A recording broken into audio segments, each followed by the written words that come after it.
In this video, I'm going to show you how to place your mass airflow sensor on this Honda Civic, located right on top of your air box. If you need this or any other part for your car, check us out at oneauto.com. Let's get started.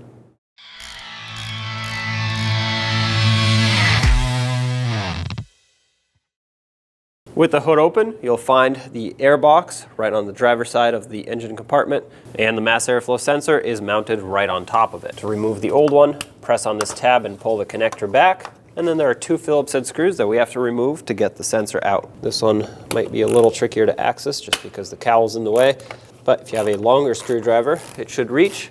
Unthread both of them.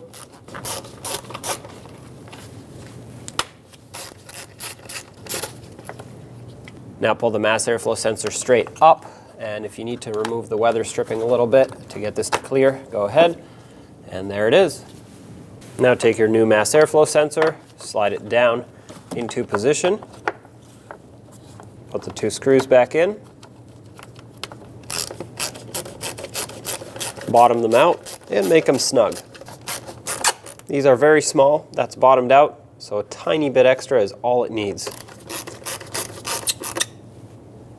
That's it. If you over tighten these, you can strip the head or strip the threads, or even worse, break the bolt.